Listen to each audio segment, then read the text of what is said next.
Buenos días. Hoy el Evangelio se basa en Juan capítulo 8 versículos del 31 al 36 y es acerca de que Jesús habla de la liberación del pecado. Y dice así: Luego Jesús empezó a decirles a los judíos que habían creído en él: si ustedes siguen obedeciendo mi enseñanza, serán verdaderamente mis seguidores. La verdad os hará libres.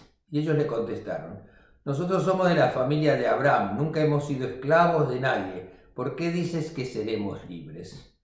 Jesús le respondió: la verdad es que todo el que se la pase pecando es siervo del pecado. Un siervo no se queda para siempre con una familia, pero un hijo siempre pertenece a la familia. Entonces, si el Hijo los libera, ustedes serán realmente libres. Esta es la palabra del Señor. Y hoy celebramos en nuestra iglesia el Día de la Reforma. ¿Y qué es esto? ¿Qué es la Reforma? En el siglo XV se produjo una gran crisis en la Iglesia Católica en Europa por las numerosas acusaciones de corrupción de los miembros de la Iglesia y por la falta de una auténtica piedad religiosa. Fue la venta de indulgencias para financiar la construcción de la Basílica de San Pedro en Roma lo que dio inicio de la Reforma. El argumento que la Iglesia usaba era el siguiente: si usted paga una cierta cantidad de dinero, reduciremos los días de castigo de tu tío o primo o amigo. Los costos de las misas en beneficio de la salvación del alma de tal o cual persona valían tanto, desde las más sencillas a las más caras. Pero si los creyentes querían que fueran efectivas, debían hacer un esfuerzo y pagar más. Todo eso eran mentiras. Un abuso en contra de la gente que confiaba en la palabra de los dirigentes religiosos de la época. Nada de eso fue nunca autorizado por Dios. La Iglesia se atribuía poderes que jamás se le fueron dados. La reforma religiosa empezó en Alemania en el año 1517, cuando Martín Lutero publicó sus declaraciones contra la venta de indulgencias en la puerta de la iglesia de Wittenberg. Pero ¿quién era Martín Lutero? Martín Lutero era un sacerdote de la orden de los agustinos. Él era un estudioso y conocedor de la Biblia, un teólogo. Martín Lutero partía de la necesidad de una religión humilde y en comunión con Dios, y llamaba a la iglesia cristiana de la época a regresar a las enseñanzas originales de la Biblia. Martín Lutero había sido enviado a Roma y cuando llegó allí se dio cuenta de la enorme corrupción que reinaba en esa ciudad y cómo los miembros de la iglesia estaban alejados de la forma de vida que debían llevar como cristianos. Las luchas internas políticas dentro de la iglesia, los lujos con que los príncipes de la iglesia vivían, las intrigas por el poder. Al estar la Biblia escrita en griego o en latín, solo las personas privilegiadas que habían podido estudiar esos idiomas, entre ellos los nobles y los sacerdotes y otros religiosos, manipulaban la palabra de Dios en beneficio propio, alejándose del contenido y el mensaje de la palabra de Dios. La iglesia estaba comenzando a construir, como decía, la Basílica de San Pedro en Roma. Seguramente iba a ser el edificio más grande, más alto, más importante de su tiempo. Para construirlo necesitaban enormes cantidades de dinero y de ahí que inventaran la venta de las indulgencias. La gente, confiada en la palabra de sus líderes religiosos, entregaban sus ahorros para evitar el sufrimiento de sus seres queridos fallecidos que estaban seguramente en el purgatorio o reducir el tiempo de castigo para que pudieran ir al cielo. Para explotar a la gente utilizaban, entre otras técnicas publicitarias, la siguiente: llevaban por las calles un cofre de metal como si fuera una enorme alcancía y le decían a la gente que depositaran allí sus ofrendas. También le decían: cada vez que sus monedas hacen un sonido al golpear en el interior del cofre, un alma de algún pariente parte del purgatorio al paraíso. Nada de estas prácticas están basadas en las palabras de Dios contenidas en la Biblia.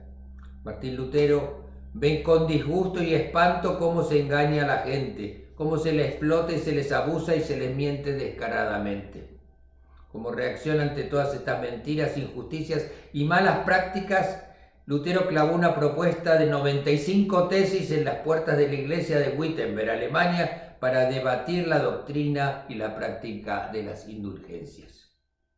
Este hecho no fue un acto de provocación o desafío como muchas veces se ha querido nombrarlo o pensado. La iglesia del castillo se encontraba en la calle principal de Wittenberg, así que la puerta de la iglesia funcionaba como una pizarra, un tablero público y era el lugar para colocar las noticias importantes. Este hecho fue el principio de discusiones religiosas y de la separación y aparición de las denominaciones que hoy conocemos como luteranas, episcopales, metodistas y otras. Es importante destacar que a pesar de algunas diferencias sobre las que todos estamos trabajando para acercarnos, somos una sola iglesia en Cristo, un solo tronco con diversas ramas, y estas son las denominaciones. Más que una fecha que marca el inicio de una nueva denominación o corriente dentro del cristianismo, la Reforma debe entenderse como un intento histórico de vivir, de caminar y de hacerle espacio al llamado evangélico de Jesús. El texto del Evangelio de Juan de hoy nos servirá para conmemorar el día de la Reforma. Hoy vamos a hablar de los temas que aparecen en la boca de Jesús. Nos dice: conoceréis la verdad y la verdad os hará libre. Eso nos lo dice en Juan 8:32. Estas son las palabras de nuestro Señor Jesucristo. El capítulo de Juan nos relata sobre los diálogos entre Jesús y los líderes religiosos de su tiempo. Había mucha gente reunida con Jesús cuando él estaba discutiendo con los fariseos acerca de los pecados y la salvación.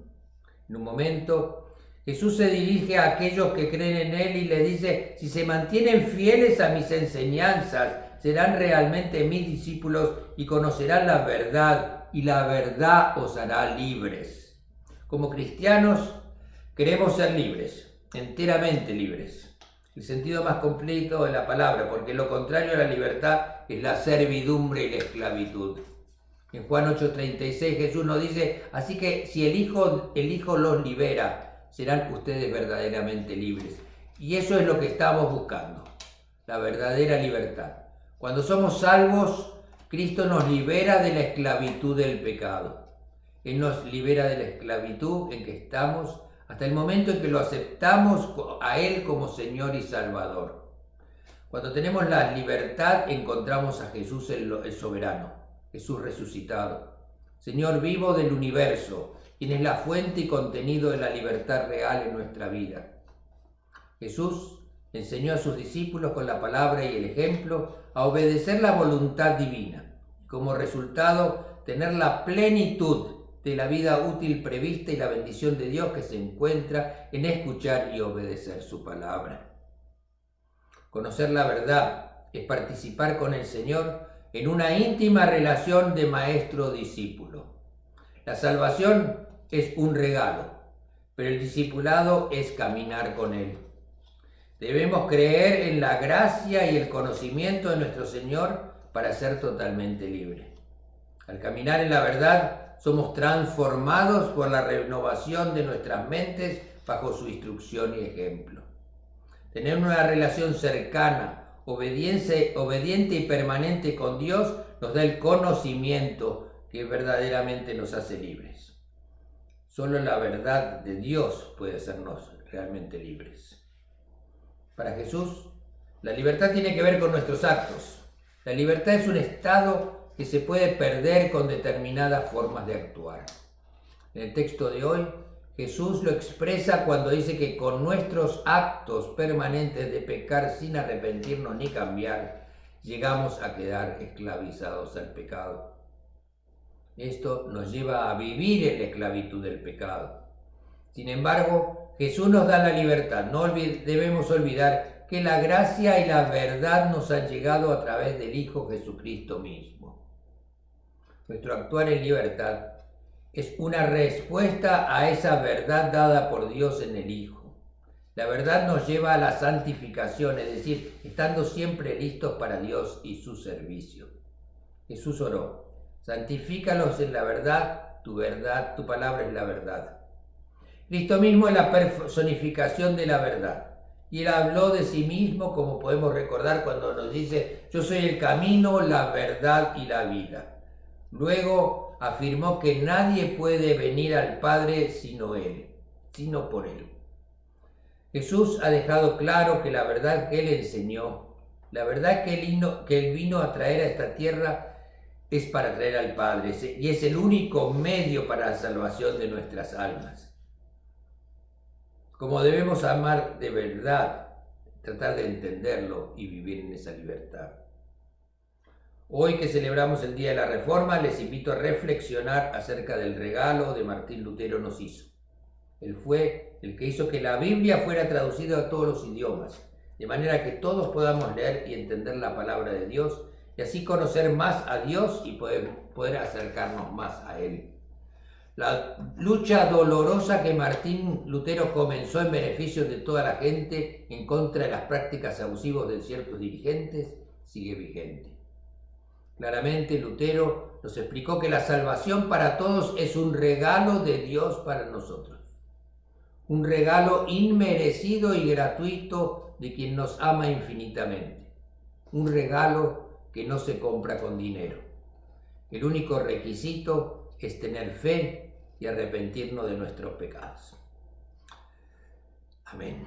Esta semana les pido que oremos por todas las personas que están enfermas del COVID, para que pronto se recuperen y puedan volver a sus vidas normales. También oremos por aquellas personas que han perdido algún familiar por esta terrible enfermedad. También este fin de semana recordemos a nuestros familiares y amigos y conocidos fallecidos. Recordemos con afecto y cariño todas las cosas y momentos buenos que recordamos de ellos. Oremos por ellos con la confianza que Dios los haya recibido en su reino. Y que cuando llegue el día en que Dios decida, todos nos reuniremos para disfrutar juntos de la gloria de Dios. Que tengan una buena semana. Que la bendición de Dios Padre, Hijo y Espíritu Santo descienda sobre todos nosotros y permanezca siempre con nosotros. Amén.